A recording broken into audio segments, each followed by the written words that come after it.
आनन्दमानन्दकरं प्रसन्नं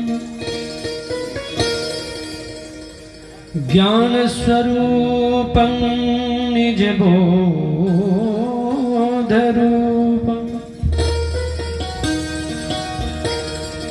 योगेन्द्रमीड्यं भवरोगवैद्यं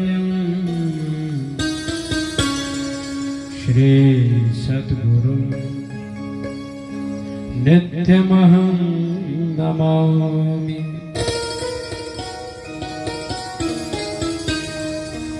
यदङ्घ्रिकमलद्वन्द्वं दुःखतापनिवारकं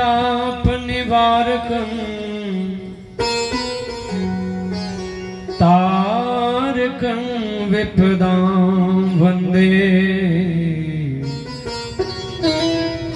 सद्गुरुं प्रणमाम्यहम्। गुरु की महिमा कह सकूं कहाँ ऐसी मति मोर, विनय सहित वंदन करो शरण कमल कर जोड़।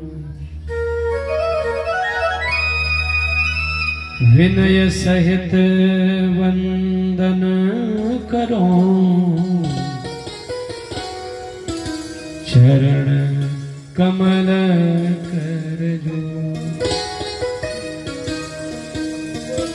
प्राचीन काल के ऋषियों महर्षियों एवं संतों के ही दीर्घकालीन परंपरा के आधुनिकतम कड़ी के रूप में अवतरित 20वीं सदी के महान संत विश्व वंदनीय परमाराध्य सद्गुरु महाराज, जिनके पावन चरण शरण ग्रहण करते हैं जीवों के हृदयगत अंधकार दूर होने लगते हैं। फलस्वरूप हृदय में ज्ञान वैराग्य और भक्ति का प्रादुर्भाव होता है। ऐसे महान कृपाल भक्त वत्सल करुणा निधान सद्गुरु भगवान के लिए श्री गुरुदेवाय वयं नमः। हम सब मिलकर एक बार हृदय से नमन करें। बोलिए श्री सद्गुरु महाराज की। आइए मन और वाणी को पवित्र करने के लिए कुछ क्षण गुरु नाम संकीर्तन करें, ताकि हमारा मन हमारी वाणी और यहाँ के वातावरण भक्तिमय हो जाए। बोलिए श्री सद्गुरु महाराज। गुरु नाम बोलो सहारा मिलेगा,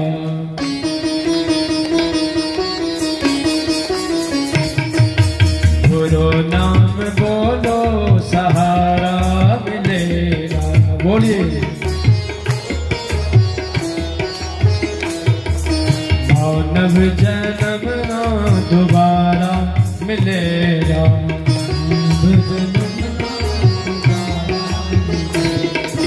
गुरु नाम बोलो सहारा मिलेगा, गुरु नाम बोलो सहारा मिलेगा, हरि नाम बोलो सहारा मिलेगा, हरि नाम बोलो सहारा मिलेगा, मानव जन्म ना दोबारा मिलेगा, मानव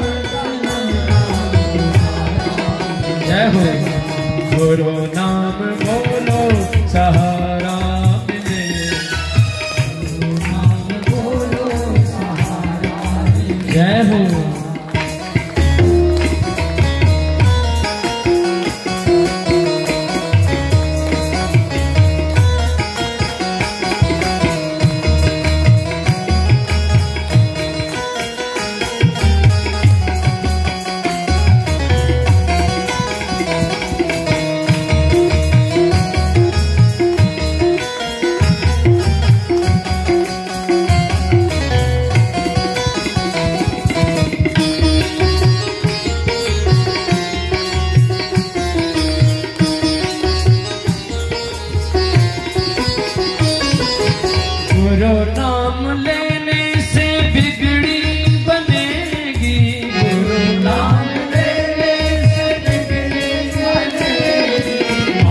भी अपना बिगड़ी बनाना है तो अवश्य मुंह खोलकर दोनों हाथों से तालियों की सेवा कर और गुरु महाराज का नाम ले।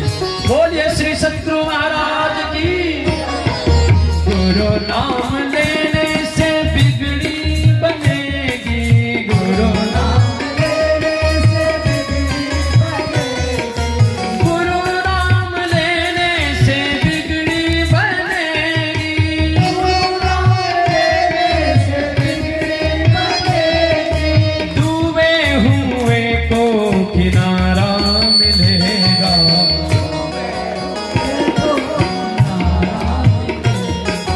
गुरु नाम बोलो सहारा मिलेगा।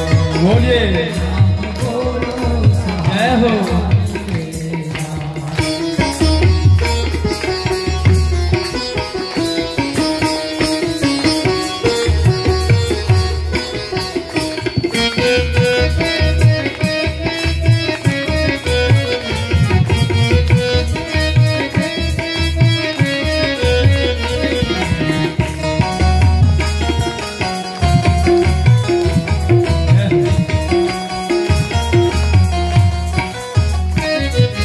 गुरु नाम लेने से संकट मिटेगा, गुरु नाम लेने से संकट मिटेगा, गुरु नाम लेने से संकट मिटेगा, गुरु नाम लेने से संकट मिटेगा। जपते रहो भव सिंधु तरेगा, जपते रहो गुरु नाम बोलो सहारा मिलेगा,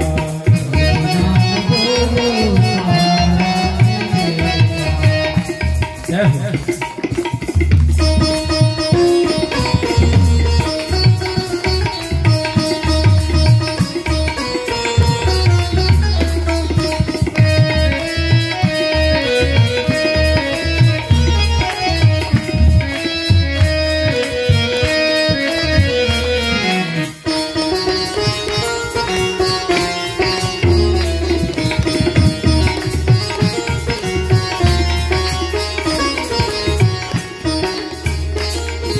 गुरु नाम लेने से संकट मिटेगा, गुरु नाम लेने से संकट मिटेगा, गुरु नाम लेने से संकट मिटेगा, गुरु नाम लेने से संकट मिटेगा।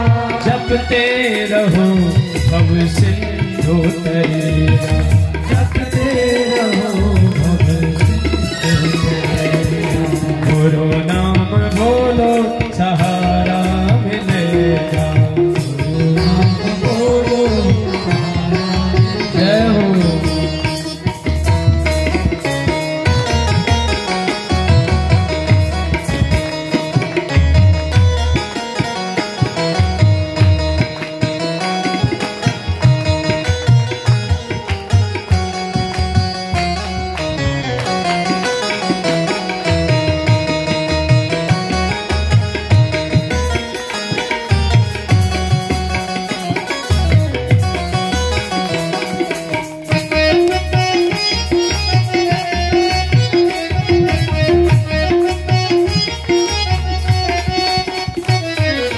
गुरु नाम ले लो समय जा रहा है, गुरु नाम ले लो समय जा रहा है, हरि नाम ले लो समय जा रहा है, हरि नाम ले लो समय जा रहा है, गुरु नाम बोलो समय जा रहा है, गुरु नाम बोलो समय जा रहा है। संत जन मिलेंगे इशारा मिलेगा, गुरु नाम बोलो सहारा मिलेगा, मानव जन्म दोबारा मिलेगा, गुरु नाम बोलो सहारा।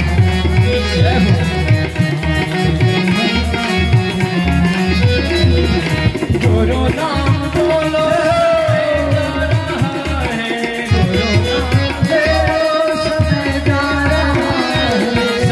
जन्मी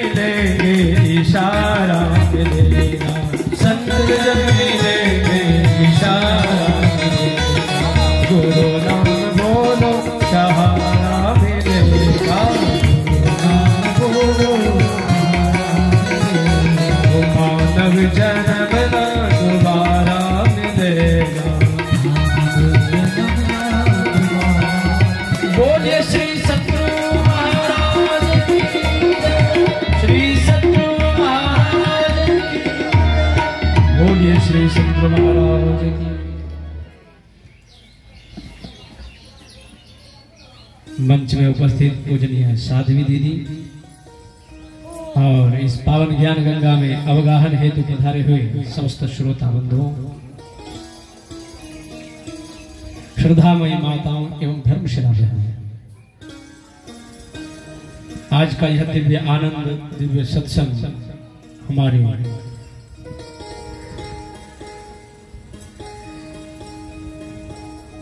नवनिर्मित नेपाल राष्ट्र मर्सी में संत मत सत्संग सेवा केंद्र की भूमि दान करने वाले प्रमुख दाता श्रद्धेय श्री आशाराम यादव जी की पूजनीय माता, जिन्होंने अपने कर कमलों से हम लोगों के साथ भूमि दान का वचन दिया और अपने हाथों से धर्म स्थापना की ध्वजा को अपने हाथों से जिन्होंने स्थापित किया, ऐसे धर्म ध्वजा को स्थापित करने वाली धर्मपरायणा पूजनीय माता श्री संजोग बस हम लोगों के बीच अब नहीं रही हैं। उन्हीं की दिवंगत आत्मा की शांति हेतु उनके सुपुत्र, उनके परिवार के जन सभी लोग और नेपाल राष्ट्र संत मत सत्संग सेवा केंद्र के सभी पदाधिकारी लोग, गांव के सभी लोगों ने मिलकर यह धूमधाम से, जिस दिन से शरीर टूटा, हम भी आए थे उस दिन, बहुत अच्छी भीड़ थी और उसी दिन से लगातार भोज भंडारा धूमधाम से होते होते कल समापन हुआ और आज उन्हीं की दिवंगत आत्मा की शांति हेतु यह दिव्य सत्संग समारोह का आयोजन किया। और सत्संग की कितनी बड़ी महिमा है हमारी साध्वी दीदी ने आप लोगों को बता दी, बहुत विस्तार से उन्होंने बताया। जिनके नाम पर सत्संग कराने से सत्संग की इतनी बड़ी महिमा है, जिनके नाम पर जब सत्संग हो जाता है वो प्रेत योनि से तत्काल छूट जाता है, तत्काल वो प्रेत योनि से छूट जाता है। भले सत्संगी नहीं भी हो, सत्संगी नहीं भी हो, कोई गैर सत्संगी लोग भी हो, यदि मिस्टेक से उसके नाम पे सत्संग हो जाए, भागवत हो जाए, तो तत्काल वो प्रेत योनि में भी जाता है। तो सत्संग की बड़ी महिमा है, लेकिन सुनने के लिए फिर क्षमता भी तो होनी चाहिए। हम लोग सुबह से सुनते आ रहे हैं, अब आरती का भी समय अतिक्रमण हो गया। अब ज्यादा सुनाऊंगा तो लोग बेहोश भी हो जाएंगे, तो फिर समस्या हो जाएगी, क्योंकि भूख के मारे लोग बेहोश भी हो जाते हैं। आप लोग बेहोश होंगे? नहीं होंगे। लेकिन ऐसे ही कहने वाले थे एक भक्त, ऐसे पंडाल लगा हुआ था विशाल, बाबा आकर, मेरे जैसे बाबा पहले एक दिन आकर बैठ जाते भोज खाने, वो बाबा भी पहले आ गए, समझे। अब पंडाल में बाबा ही इंतजार कर रहे हैं श्रोताओं का, जैसे यहाँ मैं करता था, वहीं से फोन करता था कि भगत लोग आए हैं कि नहीं। बोले भगत लोग अभी नहीं, व्यवस्थापक सब भी नहीं आए, भगत तो बाद में आएंगे। ऐसा मैं इसलिए कहता हूँ, ठीक है आप लोगों की समस्या है, रात भर 12 बजे तक भंडारा हुआ और माताएं लोग तो 12 बजे बाद सोई है, तो इसलिए विलंब से शुरू हुआ। लेकिन वहां जो एक भक्त था, बाबा पहले से आके मंच में बैठ गए कि बाबा को सुनाना है। श्रोता लोग आते ही नहीं। शाम को 6 बजे से सत्संग शुरू होता है, बाबा आकर बैठ गए, 1 घंटा ध्यान किया, तब तक एक भी श्रोता नहीं। 7 बज गए, तब तक एक भी श्रोता नहीं। बाबा ने स्तुति करी, अपने से भजन गाया, एक भी श्रोता। 8 बज गए, तब एक श्रोता आया हिलते हुए पंडाल, पूरी सीट खाली है, आकर के सामने बैठा। बाबा को लगा कि बेइज्जती से बच गए, कम से कम एक तो आया। अब एक आया तो बाबा ने सोचा अभी तो क्या सुनाऊं, रात भी हो गई, हमको भी भूख लग रही है, 8 बज गए, अब ये क्या सुनेगा, एक को क्या सुनाऊं। एक को सुनाने में उतनी एनर्जी खत्म होती है, 1000 को सुनाओ उतनी एनर्जी खत्म होती है। 1000 सुनते तो थोड़ा हमको भी आनंद आता, लोगों को भी आनंद आता।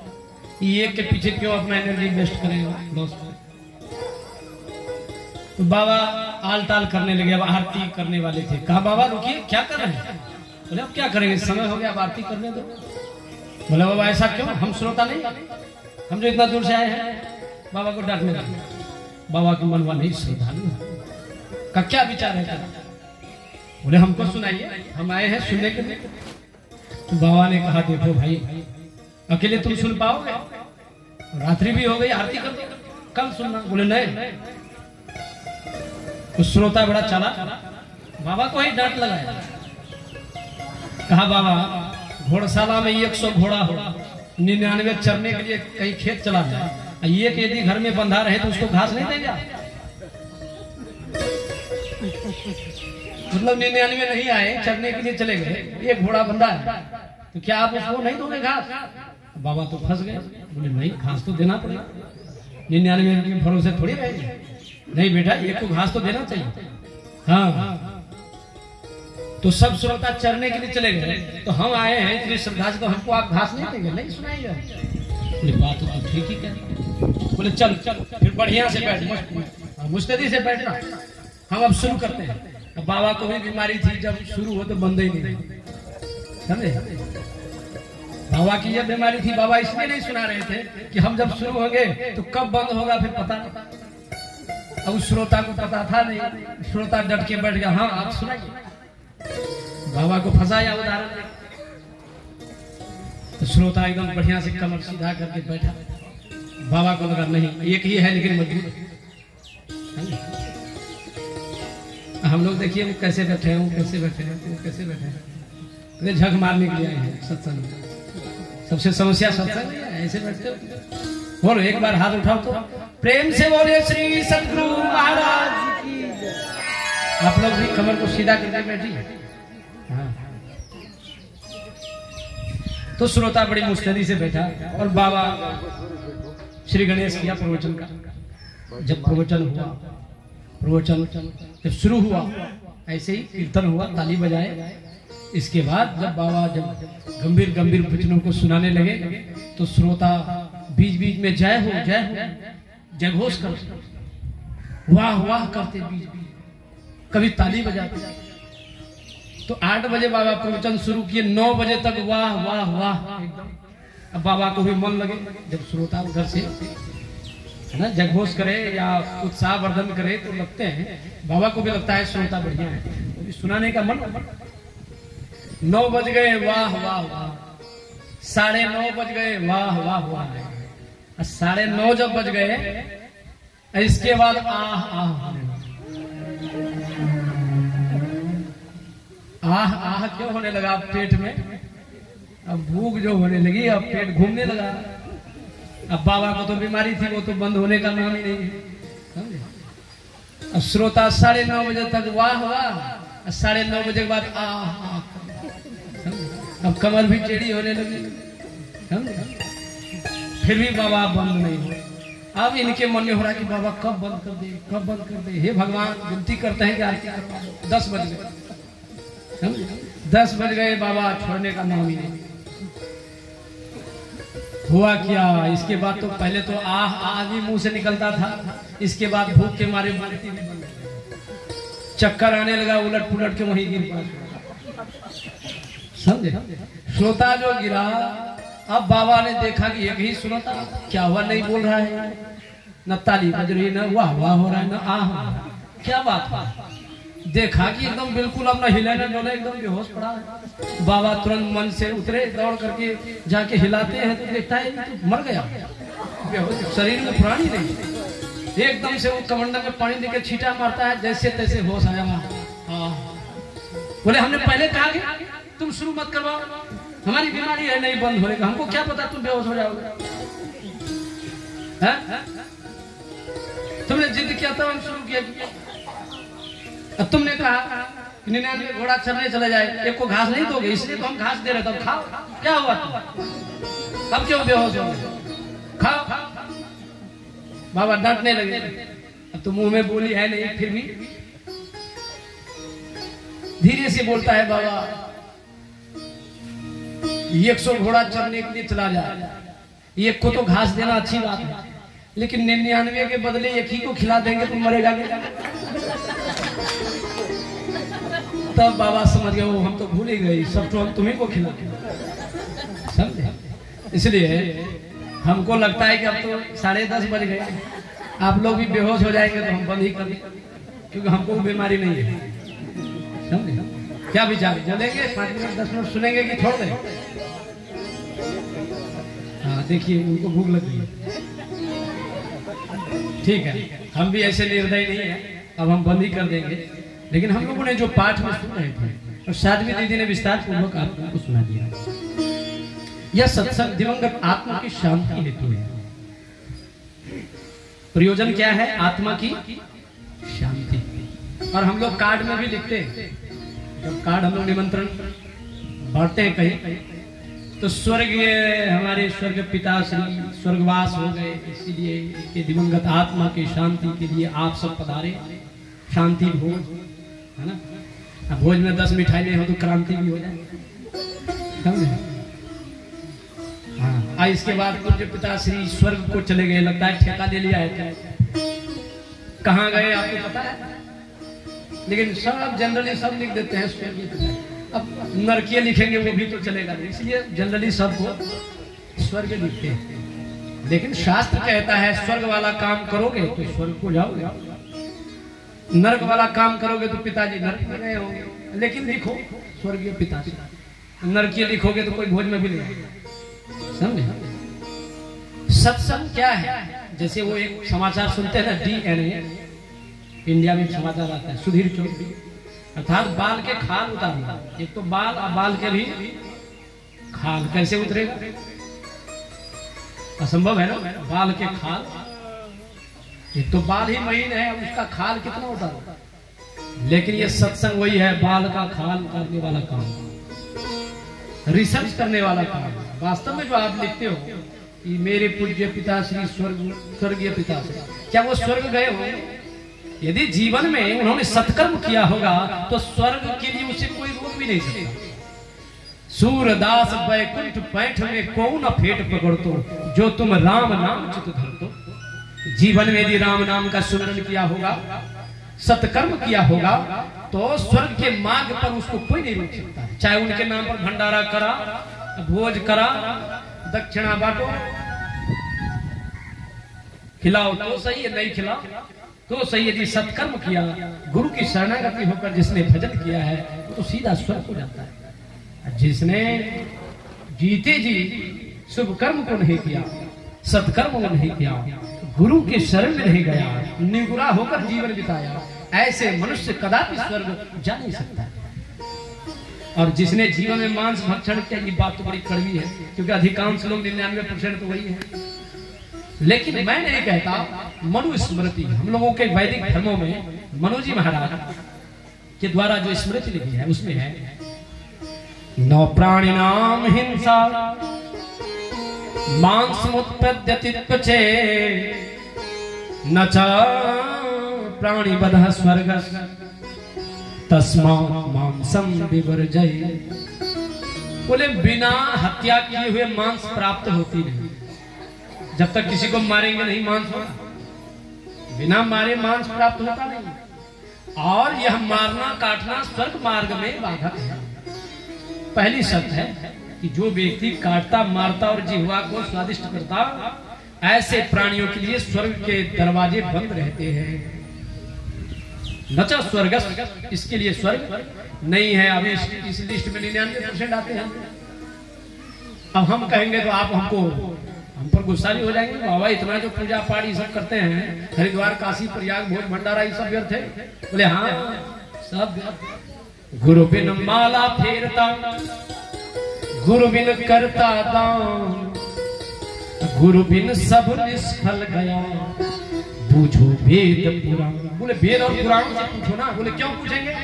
क्योंकि वो संविधान है, आध्यात्मिक संविधान है। जैसे देश को चलाने के लिए राष्ट्रीय संविधान होता है, 2020 पन्ने में पूरा देश चलता है, जिसमें राष्ट्रपति प्रधानमंत्री सब बंद रहते हैं। ऐसे ही धार्मिक संविधान कहाँ लिखा है? बोले वेद में। हम लोग वैदिक धर्मावलंबी है। जैसे नेपाल के संविधान को कोई नहीं माने, प्रधानमंत्री नहीं माने, तब क्या होगा? उनको भी देश निकाला होना पड़े। ऐसे ही जो वैदिक धर्म संविधान को नहीं मानेंगे तो हम लोगों को भी ईश्वर सजा देंगे। इसलिए वेद को मानिए। तो वेद में आया है कि जो कुकर्म करता है, जीव हिंसा करता है, ऐसे व्यक्ति स्वर्ग नहीं जा सकता। लेकिन हम लोग मजबूरी में लिख देते हैं स्वर्गीय पिताश्री स्वर्ग को चले गए। उसकी आत्मा की शांति है। अब शांति में भी विचार करो। मैंने पहले ही कहा ये रिसर्च सेंटर है, रिसर्च सेंटर। यहाँ बड़ी बारीकी से आपको समझना होगा, तब धर्म का लाभ आपको प्राप्त होगा। नहीं तो सब लोग चाहते हैं धर्म हो जाएगा अधर्म, सब लोग चाहते हैं पुण्य हो जाएंगे पाप, सब लोग चाहते हैं सुख हो जाएंगे। अच्छा, कोई भी मठ मंदिर में जाते हैं खसी बकरी लेकर, क्यों? पाप करने जाते हैं? नहीं जाते। उनका मन होता है कि देवी माँ प्रसन्न हो जाएंगे, मेरा बेटा भी इंजीनियर डॉक्टर बन जाएगा, आशीर्वाद मिल जाएगा, इसलिए जाते हैं कि पाप करने जाते हैं। बोलो, पाप करने वो नहीं जाते हैं, वो जाते हैं धर्म। हमारे अभी नेपाल में मोरंग जिला में फेमस हो गया है संसारी माली। अब कहाँ से लोग जाते हैं, पहले कुछ नहीं था। अब मेरा आश्रम तो हाईवे में है, बॉर्डर में, बॉर्डर उस पार से लोग अधिक आते हैं। अब टेम्पो स्टेशन है, 50 रुपया भाड़ा रंगेली आने के लिए। अब वहाँ टीम है पूरी, कम से कम 25 आदमी, जिसमें 5 बरस का बच्चा गोदी में है ना, 10 बरस का, 15 वर्ष का बुढ़वा है, बुढ़िया है, पूरी टीम है। 50 रुपया 25 आदमी में कितने हो गए? 1250। अब ये 2-3 किलोमीटर है। सब लोग सोचते हैं हम नहीं जाएंगे टेम्पो में, चलो पैदल चलेंगे। हम आश्रम में बैठे रहते हैं, 2 मंजिला पर बैठे देखते रहते हैं। शनिवार का क्या गजब दृश्य होता है। सब लोग धर्म करने जा रहे हैं, कैसे? सब लोग जा रहे हैं पुण्य कमाने, माँ को पसंद। 5 वर्ष का बच्चा ही उंगली में, 5 वर्ष का बच्चा ही उंगली में, एक ठो गोदी में, लोहिया माथा में, है ना, करछुल कंधा में, संठी का बोझा, गोबर वाला गोईठा, समझे? अब बकरी की रस्सी पीछे पकड़ कर एकदम बकरी भी कुदकती हुई दौड़ रही है। अब आगे में बुढ़वा बुढ़िया बाल बच्चा सब एकदम कुदकते जा रहे, टेम्पो में चढ़ा देना। अब सब पैदले जा रहे हैं। हम देखते हैं, हमने बोला कहाँ जा रहे हैं? बोले माँ को प्रसन्न करने जा रहे हैं शनिवार को, देवी मैया। तो हमने उसको कुछ नहीं कहा, हमने सोचा हाय गजब, ये सब भी धर्म की लालसा ही जा रहे हैं, धर्म करने ही तो जा रहे हैं, कोई पाप करने तो नहीं जा रहे। सब लोगों के मन में है कि हम पुण्य करने जा रहे हैं, माँ को प्रसन्न करने जा रहे हैं। अब फल में क्या होगा? सुख संपत्ति घर आ, दुख बिन से मन का, सब मन में भी शांति होगी, आत्मा में शांति होगी, सुख संपत्ति सब होगा। लेकिन वेद संविधान कहता है ऐसा नहीं होगा, ऐसा कदापि नहीं होगा। 8 आदमी को पाप लगता है, मनु महाराज ने कहा, अनुमंता विशेषिता निहंता क्रय विक्रयी संतकर्ता चोपहरता चौखादश्चेति घातका। अनुमंता, बकरा बकरी को काटने की आज्ञा प्रदान करने वाला। बोले काटो, जो ऑर्डर किया, बोले 1 नंबर का पापी हो गया, समझे? पहला है अनुमंता।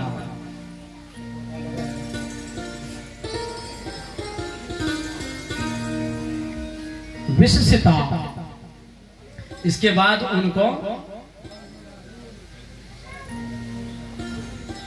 काटने वाला, आज्ञा देने वाला, काटने वाला। काटता भी कैसे है हमको दिखाया मोबाइल में, यही 15-20 दिन पहले। हम कभी भी नहीं देखे थे। हमको कहा कि बाबा ये जेल नहीं है विराटनगर सिंह बगल में, वही जेल में रहता है एक आदमी मेरा। वो आया, बोले बाबा देखोगे कि कैसे बकरा काटता है। पहले तो मन में हुआ कि एक बार देख, अरे हमने कहा नहीं, हम बेहोश हो जाएंगे, क्योंकि हम देख नहीं पाते। फिर भी मन में कहा कि जीवन में लोग काटता है, हम एक बार देख ही लेते हैं, क्या होता है, हिम्मत मान। तो पूरा हिम्मत मान के तो वो मोबाइल को खोला तो देखा कि एक आदमी गला में रस्सी पकड़ कर आगे खींच रहा है, एक पैर पकड़ कर एक आदमी पीछे खींच रहा है, एकदम पूरा जैसे रस्सी को नहीं खींचते ऐसे खींच दिया। गर्दन जब सीधा हुआ तब महाराज एक आदमी 2 बार में नहीं ये किया। तो ऐसे जो क्रूर कर्म करने वाला, दूसरा नंबर आज्ञा प्रदान करने वाला, काटने वाला और मांस को चोप हरता अर्थात मांस संस करता अर्थात मांस को बनाने वाला, फिर मांस को पकाने वाला, फिर मांस को फिर मांस को परोसने वाला, समझे, तब लवालब खाने वाला, समझे। ये 8 अष्टघात का है, ये 8 बराबर के भागी होते हैं, बराबर पाप के भागी होते हैं। ऐसे व्यक्ति के लिए न च स्वर्गस, स्वर्ग के मार्ग बंद हो जाते हैं। अब सोचो आप इतना कर्म करते हो और सोचते हो कि हमको सुख हो जाए, सुख संपत्ति घर आवे और दुख भी सह मन का, ऐसा नहीं। जिनकी कबीर बाबा ने कहा जाका गर्दन काटी हो सो फिट काटते हो, जिनकी गर्दन जिस प्रकार तुम काटते हो एक दिन तुम्हारी भी गर्दन उसी प्रकार कटेगी। सुख संपत्ति तो बहुत दूर की बात है। इसलिए सत्संग रिसर्च करके बताता है, यदि मान लोगे तो जीवन निहाल हो जाएगा, जीवन पवित्र हो जाएगा, जीवन दिव्य हो जाएगा, जीवन सुखमय हो जाएगा। यदि इस बात को नहीं मानोगे तो अंधाधर्म कर्म करोगे, आंख मूंद कर धर्म करो और अंत में रिजल्ट आएगा, दुख होगा, कष्ट होगा, नरकों की यात्रा सहनी पड़ेगी, यमराज के फंदन में पड़ना पड़ेगा और हाय हाय करके चिल्लाओगे कि अब कौन बचाएगा। इसलिए समय गया फिर था नहीं।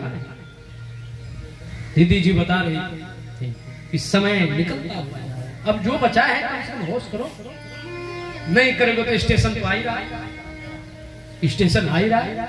दादाजी का स्टेशन आए चले गए, इसके बाद दादी का स्टेशन आ गया, वो भी चले गए, अब अपना स्टेशन आएगा, निकलना पड़ेगा। अब कितने लोग बड़े जबरदस्त होते हैं, गाड़ी स्टेशन में आ गई है, अब फिर भी दरवाजे पर ऐसे पकड़ के स्टेशन जम के खड़ा रहा, समझे। अब उधर से लोग धक्का मारते, टीटी आती है, निकलो स्टेशन आ गया, धक्का मार के निकल। इसलिए धक्का मार के निकालने से पहले बोरिया बिस्तर बांध के आराम से निकल जाओ। अर्थात समय आने वाला है, हम लोग को भी जाना पड़ेगा। इसलिए अपन सांबर संबारी बांधू सखिया, वहां नहीं पहचो उधार। बोले यहाँ तो साथी उधार लेकर के भी काम चलाते हो, लेकिन वहां नरकों से बचाने के लिए किसी के पुण्य साथी उधार में नहीं मिलेगा। ये उद्धार अपने आप कर निज को न गिरने दे कभी, आप ही अपना शत्रु है और आप ही अपना मित्र भी। स्वयं आप अपना शत्रु हैं। यदि आप सत्कर्म नहीं करते, आप अपने आप को सत्मार्ग में नहीं लगाते, तो आप स्वयं अपना शत्रु हैं, आपका कोई दुश्मन नहीं। स्वयं आप शत्रुता कर रहे हैं अपनी आत्मा से। यदि आप सत्कर्म कर रहे हैं तो आप स्वयं अपने मित्र भी हैं।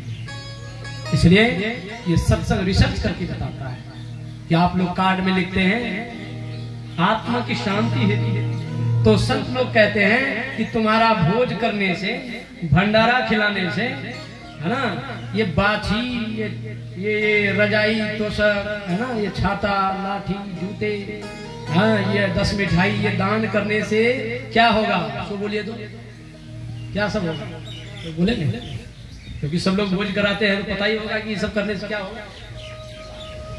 बोले होगा, मन की शांति होगी, आत्मा की शांति नहीं होगी।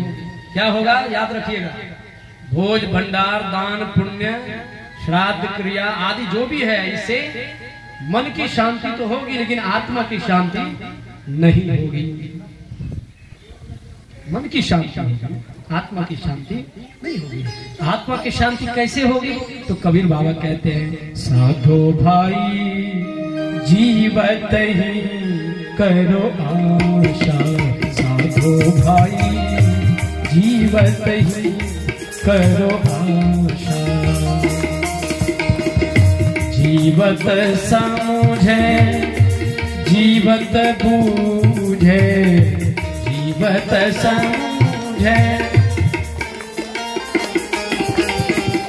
जीवत समझे जीवत बूझे जीवत समझे जीवत बूझे जीवत समझे जीवत बूझे जीवत समझे जीवत बूझे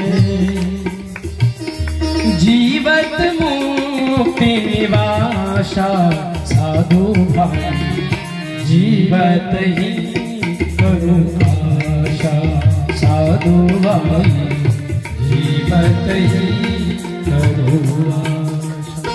तो कबीर बाबा कहते हैं, हे साधु भाई, हे सज्जनों, ए मानवों, भोज भंडारा आदि करने से जो भी क्रियाएं हम करते हैं इससे मन की शांति होगी, लेकिन आत्मा की शांति तो ये सब करने से नहीं होगी। ये सत्संग रिसर्च सेंटर है, मैंने पहले कहा, बाल के खाल उतार कर आपको बनाए बताइए। यदि आप नहीं मानोगे तो करते रहिए, रिजल्ट जब आएगा तो पता चलेगा। जैसे बच्चे नहीं पढ़ते हैं तो अंत में जब रिजल्ट आता है तो पता चल जाता है। जो मन लगा के पढ़ते हैं तो जब रिजल्ट आता है तो आजकल फेसबुक में टॉपर हो गए, कितने बड़ाई होती है, कितना यश कीर्ति होती है। ऐसा ही नहीं मानोगे तो नहीं मानो, करते रहो। वही कबीर बाबा एक बार नदी किनारे से गुजर रहे, देखा कि बहुत क्रियाक्रम भोज भंडारा लाठी जूता छता सब बट रहा। तो कबीर बाबा नदी में घुस गए, पानी छींटने लगे ऊपर, समझे? नदी में घुस के हाथ से अंजुली से पानी छींटने लगे ऊपर में। तो उधर से पंडित जी महाराज आए, बोले बाबा क्या कर रहे हो? कबीर बाबा की तो आदत थी, वो ऐसे मुंह से बोल के नहीं, कोई उदाहरण। बोले बाबा क्या कर रहे हो? सुबह से देखते हैं आप लगे हो। बोले मैं गेहूं खेत पटा रहा हूं। बोले गेहूं पटा रहे, कहाँ है खेत? बोले खेत है 25 किलोमीटर दूर। बोले 25 किलोमीटर दूर और यहाँ पानी छीट रहा हूँ, न बोरिंग न मशीन न पाइप न चाइना, कैसे पानी पहुँचता? बोले जब तुम जजमान के पिताजी मर के गए, अब कहाँ कितना किलोमीटर ऊपर स्वर्ग है, जब तुम छत्ता लाठी जूता वहां पहुंचा सकते हो, अब तो हम 25 किलोमीटर दूर पानी नहीं पहुंचा सकते। तो कबीर बाबा रिसर्च करके बताया, पंडित जी महाराज ऐसी बात नहीं, छत्ता जूता लाठी लो, ये बढ़िया बात है, ये सब नहीं होगा तो घर भूत खाना हो जाएगा। ये सब क्यों? ये सब अनिवार्य है। देखो ये 14 दिन तक हम लोग 15 दिन 12 दिन जो भी करते हैं, जिस दिन शरीर छूटता है उसी दिन हजारों की संख्या में लोग आते हैं। क्यों आते हैं? यदि हजारों की संख्या में उस दिन लोग नहीं आते, किसी के घर में जवान मर जाए, घर में 1-2 आदमी हो, वो भी कमजोर हॉट वाला आदमी सब हो, 1-2 लाश गिरा हुआ घर में, यदि गांव के सब लोग नहीं आवे तो संभव है एक के बदले दूसरा भी लाश गिर जाए, कौन किसको संभाले? इसीलिए ऋषियों ने ये परंपरा बनाई है। कोई भी चीज व्यर्थ नहीं होता है, लेकिन उसमें कारण क्या है? हजारों लोग इसलिए आते हैं कि सब लोग आएंगे, इष्ट मित्र आएंगे, सगे संबंधी आएंगे, उसको देखकर वो ढाढ़स देंगे, उसको देखकर वो समझाएंगे, चिंता मत करो, अरे हम लोग हैं ना, अरे दुनिया की यही रीति है, सबको जाना पड़ेगा। चारों तरफ से जब उनको समझाते हैं तो मन में थोड़ी देर शांति आती है, मन की शांति हो रही है, याद रखना, मन की शांति है ना। सब लोग समझाते हैं कि बाबू चिंता नहीं करो, हम तो बाबू हो। लेकिन हमारे एरिया में कपरखोड़ा में एक कॉमेडियन है रामानु, तो यही प्रवचन हम एक बार सुना रहे थे, तो हमको कहा कि बाबा जब मोरी जैसे आदमी है तो चारों वर्ष लोग आवे कहते कि हे नुनु है मैं काम हमें तो मैं हमें मैं अगले की ले हमें हमारे पर विश्वास नहीं, हे बाबू हे देख खा लियो हमें तो बाबू क्यों नहीं, बाबू दाखिल चुप रहे चुप। लेकिन बाबा उन्हें सावे जो भाई इष्ट मित्र सब रहे, एक भाई गलत की हम सब थे 10 भाई जिंदा थे, चिंता मत। लेकिन बाबा हो आज तक हमर मोगी मोरी गले कोई न कहने लगे हमर मोगी।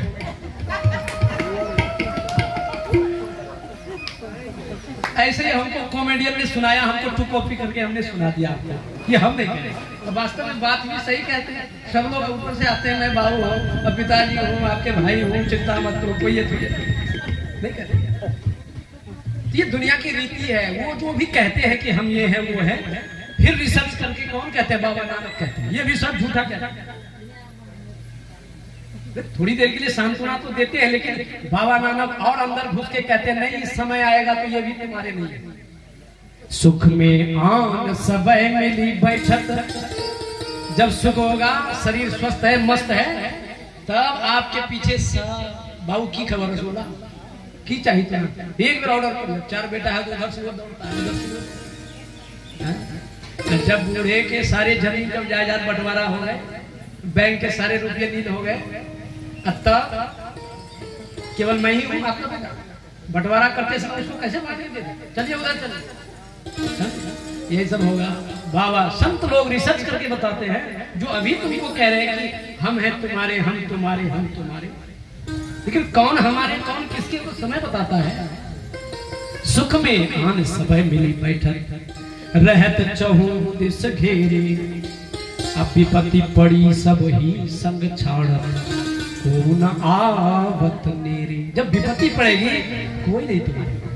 अच्छा कहेंगे बाबा झूठ बोलते हैं, हम तो अपनी पत्नी से बहुत प्यार करते हैं, हम अपने बच्चों से बहुत प्यार करते हैं। तो वास्तव में कुछ लोग करते भी। कल हमारे एरिया मंदिर के बगल में एक पोखर था, एक बच्चा गिर गया उसमें, है ना, वो तैरना नहीं जानता। बच्चा जो गिरा था उसके ऊपर में दूसरे बच्चे गिर गए, अब दोनों बच्चे पानी पी रहे। अब बगल में था, उनकी माई ने देख लिया। माँ तो माँ होती है, संसार में सबसे अधिक प्यार करने वाली यदि सगे संबंधियों में कोई है वो माँ है। माँ से बढ़कर कोई बच्चे के लिए हितैषी नहीं है। माँ कौन पड़ी है? माँ भी तैरने के लिए नहीं जानती। अब तो दोनों बच्चा साड़ी पकड़ लिया और माँ भी डूब गई पानी, बहुत पानी है। तो एक आदमी, उनके एक बच्ची है, उनकी माँ, उनकी भी माँ, 4 आदमी डूब गए। अब बगल में था एक बूढ़ी, वो कहा हमने जो हमें जो हम लोग पकड़ी तो मरना, समझे, वो नहीं गया, लेकिन माँ तो कूद गई, समझे। चलो यहाँ तक तो ठीक है, लेकिन अब अभी यहाँ आग की वर्षा हो जाए, पति पत्नी बगले में बैठे, पति भी बैठे हैं, पत्नी भी बैठी है, बच्चे भी बैठे हैं, समझे। अब पूरा आग का गोला बरसे ऊपर से। पहले अपना माथा का आग बुझाओगे कि पहले पत्नी का? तो बताओ, हमको तो नहीं लगता है पहले पत्नी का आग बुझाओगे, पहले तो अपना माथा का आग बुझाओगे। ये अंतिम बात बताता हूँ, जब अपने पर बात आती है ना, हाँ, तब सब इष्ट मित्र छूट जाते हैं, सगे संबंधी छूट जाते हैं। संत महात्मा अंतिम घुस के बताते हैं कि तुम्हारा कोई नहीं है। आपन काज सवारू रे, अपने घट दिया न वारू रे, झूठी जान जगत की आशा, बार-बार विसारू रे, अपने घट दिया न वारू। बोले अपना काम बना लो, थोड़े दिन के बाद शरीर छूटेगा।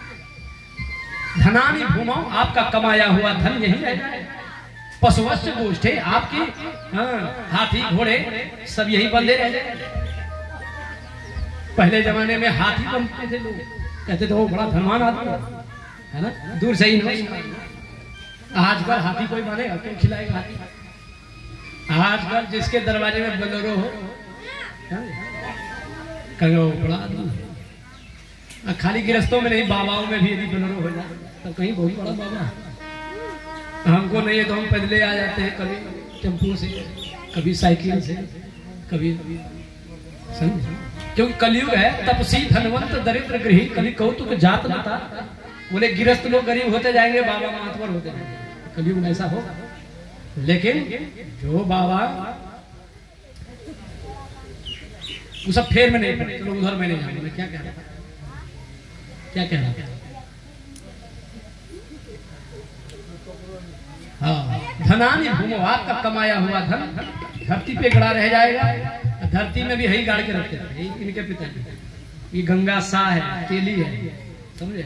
इनके पिताजी सब गाड़ के रखते थे तंबा में। यही 1-2 महीना पहले निकाला है, कितना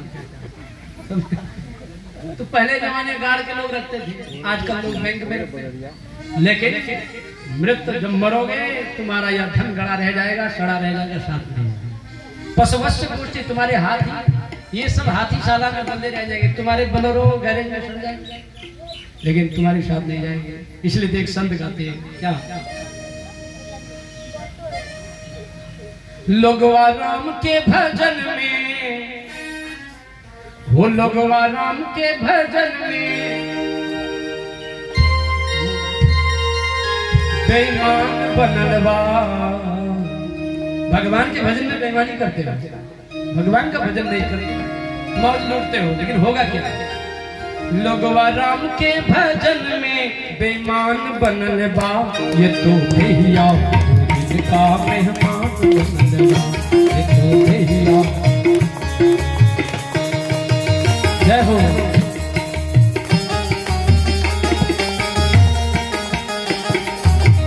तालियों की सेवा के लिए आप 10 मिनट में आते हो। जय हो।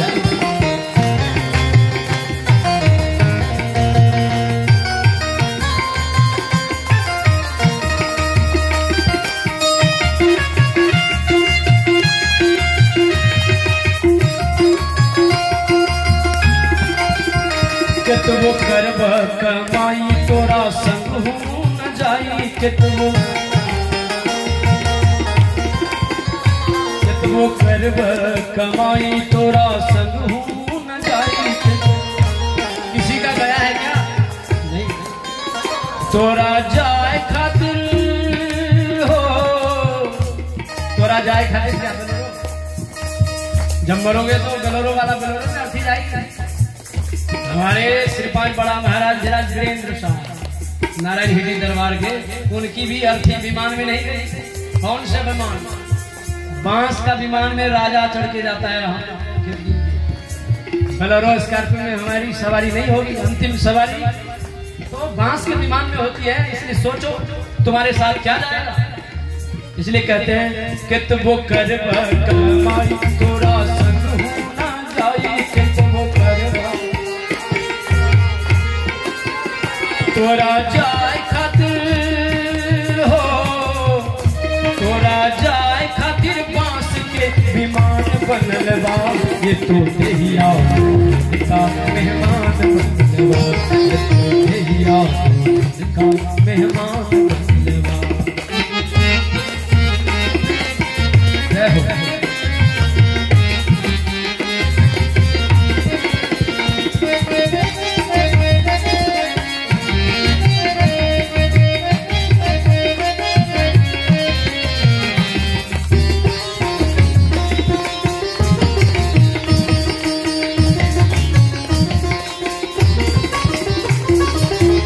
हाथी घोड़े की सवारी तोरा संग हूँ ना जाई, हाथी घोड़े।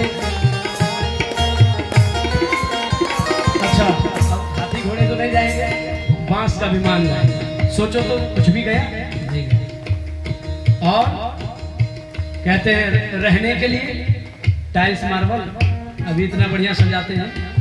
कितने दिन के लिए? 25 साल 50 साल रहोगे, इसके बाद तुम्हारे लिए कौन सा मकान होगा?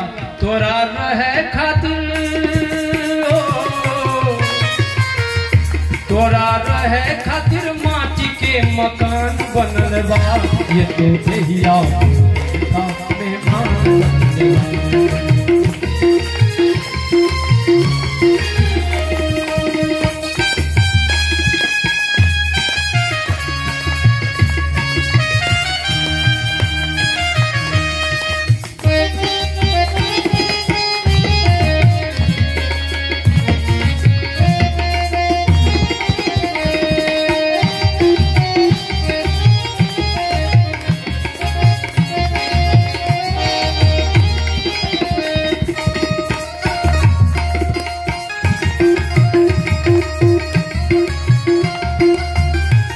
बोलिए श्री सदगुरु महाराज की।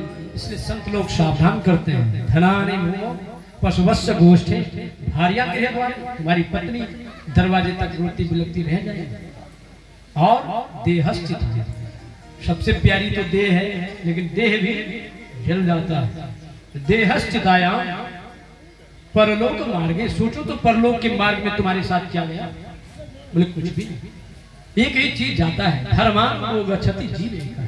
जीव के साथ जीवन काल में ही जिसने अपने हाथों से दान किया है, जिसने अपने आप जीवन काल में सत्कर्म किया है, ध्यान किया है, भजन किया है, बोले यही सब उनके साथ में जाता है। बाकी जीवन काल में भी ये सब कर्म नहीं किया तो मरने के बाद कितनों भोज कर दो, भंडारा कर दो, दान पुण्य कर दो, बोले मन की शांति तो होगी लेकिन आत्मा की शांति नहीं होगी। तो अब सवाल है महाराज आत्मा की शांति कैसे होगी? तो 2 मिनट में संक्षेप में सुनिए, फिर 2 बजे से हम लोग सुनेंगे। तो गुरु महाराज के शरण में जब आप जाएंगे, आत्मदृष्टा, आत्मा की शांति तो वही दिला सकते हैं जो आत्मदृष्टा है, जिन्होंने शांति को प्राप्त किया, उसी को संत कहते हैं। संत किसे कहते हैं? जिसने शांति को प्राप्त किया है उसे संत कहते हैं। जिसने आत्मा का अनुभव किया है, आत्म साक्षात्कार किया, उसे संत कहते हैं। गुरु महाराज 18 महीना कुप्पा घाट की गुफा में बैठकर, बड़े बड़े जवान भी घुसोगे तो हिल जाओगे, अकेले नहीं जा पाओगे। अभी तो मेला लगते हैं, तीर्थ स्थली हो गई तो बहुत लोग जाते हैं, अब फिर भी झुंड बना के जाते हैं, उसके कमर धोतो पैंट पकड़ कर वो लाइन लगी जाती है। अकेले डर से कोई नहीं जाते उस गुफा में। लेकिन उस गुफा में गुरु महाराज उस समय 18 महीने एकांत में अकेले बैठकर, जहां शेर बाघ भालू भी उस जंगल में उस समय रहा करते थे, कोई गांव बस्ती भी नहीं थी, अकेले उस गुफा में बैठकर भूखे प्यासे एक दिन कहीं से रोटी मांग के लाते थे, 1-2 रोटी खाते थे। इसके बाद जब रोटी सूख जाती थी पोटली बांध कर रख देते थे, और अंदर ही अंदर गंगा नदी में घुसने का भी मार्ग था। गुफा के अंदर ही अंदर एक मार्ग गंगा माँ के किनारे, तो अंदर ही अंदर गंगा में स्नान करते, वहीं बैठकर वही रोटी को गंगा जल में गीला कर लेते। अब सूखी रोटी है कैसे खाएंगे? उसी वहीं पर गीला करके फिर वही रोटी खा के फिर आकर बैठकर ध्यान करते थे 18 महीना। तब जाकर अंत में आत्म साक्षात्कार उन्होंने किया, ईश्वर का दर्शन किया। आज महर्षि में कुप्पा घाट विश्व प्रसिद्ध तीर्थ स्थल बन गया। आज नेपाल भारत ही नहीं, अमेरिका, रूस, जापान की बहुत विशाल भक्तों की संख्या आती है और उस धरती पर आकर ध्यान करके अपने आत्मा की शांति का अनुभव करते हैं। तो आत्मा की शांति के मार्ग तो वही बता सकते हैं जिन्होंने शांति को प्राप्त किया। सब नहीं बता सकते, सब संत नहीं होते। घर में हुआ खटपट तो चल बाबा को, ऐसे मठाधारी है ना, जिन्होंने स्वयं आत्म साक्षात्कार नहीं किया, दूसरों को आत्म कल्याण कैसे कर सकता है? एक खंभा में एक आदमी बांध दो, एक खंभा में दूसरे को बांध दो, दोनों आदमी को बढ़िया से बांध दो, दोनों सब चले जाए। दोनों आदमी कहे कि भाई तुम हमको खोल दो, और वो कहे तुम हमको खोल दो, कौन किसको खोलेगा? कौन खोलेगा? दोनों बंधा है, दोनों कह रहा है कि तू हमें खोल दे, तू मुझे खोल दे, कौन खोलेगा? कोई खोलेगा? खोलेगा वही जो बंधा हुआ नहीं। इसलिए हम सभी जीव बंधे हुए, जन्म मृत्यु के चक्र से बंधे हुए, भव बंधन से बंधे हुए, कर्मों के बंधन से बंधे हुए, मोह माया के बंधन में बंधे हुए हैं। मायाबद्ध जीव आवागमन के चक्र में पड़ा रहता है, माया के बंधन में हम लोग बंधे हैं। अब कौन छुड़ाएगा? गुरु बिन कौन छुड़ावे भव दुख, गुरु बिन कौन छुड़ावे? जो छूटे हुए हैं वही छुड़ा सकते हैं। तो जब इनके शरण में जाएंगे तब बोले यह सबसे पहली क्रिया, पहले युक्ति मानस जप जाते हैं। जो मन ही मन अति पावन गुरु मंत्र मन ही मन जाप, जो मन ही मन अपने इष्ट का जाप करता है, बोले मन की शांति होने लगती है। कौन सी की शांति? आत्मा की नहीं, मन की शांति। भगवान का नाम तो बहुत लोग लेते हैं, गुरु से दीक्षा लेकर केवल मानस जाप भी कोई करता है तो मन की शांति होने लगती है। और उससे भी अधिक लाभ है मानस ध्यान में, अपने इष्ट का ध्यान आंख बंद कर अपने इष्ट का दर्शन करना। बोले यह कर्म जो करता है, शर्त है पहले गुरु के पास जाकर वैष्णव धर्म पालन कर, गुरु से मंत्र लेकर जो मन ही मन जाप जाता है और गुरु का ध्यान करता है, इष्ट का ध्यान करता है, बोले उनके मन की शांति होने लगती है, पुण्य प्राप्त होने लगता है, जीवन में सुख होने लगता है। लेकिन आत्मा की शांति अभी भी नहीं हो रही। तो प्राय संसार में लोग यही करते हैं, हाथ में माला लेकर जपते रहते हैं, मन ही मन अपना इष्ट का ध्यान करते हैं, और कुछ भजन उजन गा ले, पूजा पाठ कर लिए, दान पुण्य कर लिए। यही करते यदि शरीर छूट गया तो स्वर्ग तो जाओगे, मन की शांति तो होगी, आत्म कल्याण नहीं होगा। अब यहाँ से संत मत का उच्च स्तरीय ज्ञान। बोले आत्मा की शांति चाहते हो तो अब आपको वेदों में जो प्रचलित है तीसरी क्रिया, जिसको सुषुम्ना का ध्यान कहते हैं उपनिषद में, बिंदु का ध्यान कहते हैं, दृष्टि योग कहते हैं, यह जो युक्ति है इसको जब आप करेंगे, विस्तार से आप 2 बजे सुनिए, जब यह तीसरी क्रिया है संत मत में, यहां से सूक्ष्म भक्ति का प्रारंभ होता है, यहां से आत्मानुसंधान प्रारंभ होता है। आत्मा क्या है, इसको कैसे पाया जाए, इसका दर्शन कैसे किया जाए, बोले यह तीसरी क्रिया से यह काम शुरू होता है। इसके बाद है नादानुसंधान, जो उस क्रिया में जब पारंगत होता है, बोले उसी की आत्मा की शांति हो जाती है, वो शांति धाम को पहुंचते हैं। यद गत्वान निवर्तन्ते तद धामम परमम, उस धाम को पहुंच जाता है जहां से फिर जन्म मृत्यु के चक्र में इस जीव को पड़ना नहीं पड़ता, उनके सारे कर्म बंधन खुल जाते हैं। विद्यते हृदय ग्रंथि छिद्यन्ते सर्व संशया क्षीयन्ते चास्य कर्माणि तस्मिन् दृष्टि परायण, वो उस स्थिति को प्राप्त कर लेता है कि उनके सभी हृदय के सभी गिरे गांठ खुल जाते हैं, सभी कर्म बंधन कट जाते हैं, वो शुद्ध बुद्ध हो जाता है, उनके सारे पाप जलकर भस्म हो जाते हैं। भगवान शंकर ने कहा तदा ज्योति प्रकाशस्य, जो बिंदु का ध्यान करता है, नाद का ध्यान करता है, बोले उनका क्या होगा, बोले ब्रह्म अग्नि प्रज्वलित होते ही, बोले तदा ज्योति प्रकाशस्यात् विद्युत पुंज समप्रभ, ऐसा प्रकाश होगा उस अग्नि में सारे पूर्वकृत कर्म जलकर नष्ट हो जाएंगे और यह जीव शुद्ध बुद्ध हो जाता है, आत्मा का साक्षात्कार हो जाता है। तब उस दिन मालो माल हो जाता है, बोले ओह मैं तो कहां पड़ा हुआ था, किस जंजाल में पड़ा हुआ था, रुपया घर मकान बाल बच्चे इष्ट मित्र जमीन जायदाद, पूजा पाठ हरिद्वार काशी प्रयाग जप पूजा अनुष्ठान व्रत उपवास, इसी में फंसा हुआ था। अरे राम, शांति का धाम तो यहाँ, सुकून तो यहाँ मिला। तो जब तक उस अद्भुत अंतर की डगर में प्रवेश नहीं करेंगे, तो गुरु महाराज ने अंत में कहा अद्भुत अंतर की डगरिया, जहाँ पर चल कर प्रभु मिलते, पर चल कर प्रभु मिलते, वो अद्भुत जगह है, उसमें सब नहीं प्रवेश करते, जो पहुंचे हुए सदगुरु हैं उनकी शरणागति जो होते हैं उस मार्ग में वो प्रवेश करते हैं। और जब चलते हैं तब क्या होता है, बोले मंत्र जपने से, ध्यान करने से, दान करने से, पूजा पाठ करने से, व्रत उपवास करने से जो फल प्राप्त होता है, वो फल तो अनायास उस जीव को मिलने लगता है जब उसे अद्भुत मार्ग पर चलता है। तो गुरुदेव ने कहा दाता सतगुरु धन्य धन्य जो राह दिखा देते, राह दिखा देते, चलत पंथ सुख होत महा है, चलत पंथ सुख होत महा है, जहाँ यझर झरते अद्भुत अंतर की डगरिया, जहाँ पर चल कर प्रभु मिलते, जहाँ पर चल कर प्रभु मिलते। बोलिए श्री सद्गुरु। इसलिए यदि आप गुरु के शरण में नहीं गए हैं तो यथाशीघ्र सच्चे सदगुरु की शरणागति हो जाएगी और गुरु से युक्ति जानकर ध्यान कीजिए, मन की भी शांति होगी और जीते जी आत्मा की भी शांति होगी। यदि जीते जी आत्मा की शांति नहीं हुई तो मरने के बाद आत्मा की शांति नहीं होती है, ये अकाट सत्य है।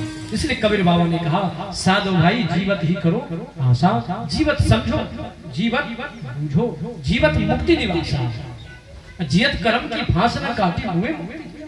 बोले मरने के बाद जो मुक्ति की तुम आशा करते हो, बोले सो सब झूठी आशा, पिंड पाते न यहाँ मुक्ति, सब मुक्त न तुम देहे ब्रह्म मायाते जरा नाम से नवम यथा। जिस प्रकार नमक जल में पानी में घुलकर एक हो जाता है, नमक पहले अलग होता है जल अलग होता है, जब दोनों मिला दो तो एक हो जाता है। पीने से अनुभव होता है कि नमक इसी प्रकार यह जीव और परमात्मा में जब मिलकर एक हो जाता है तब इसको आत्मा की शांति प्राप्त हो जाती है, वहाँ काम पूरा हो जाता है, मानव जीवन धन्य हो जाता है।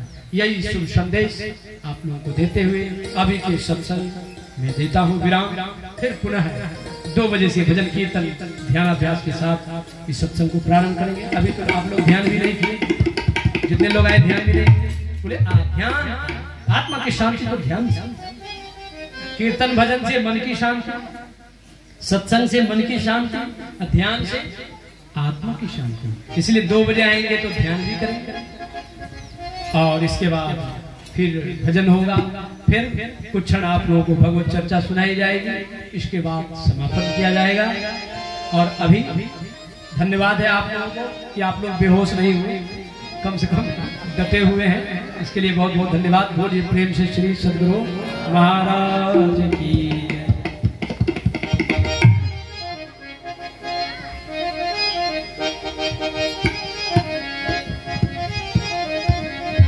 श्री सद्गुरु महाराज की जय।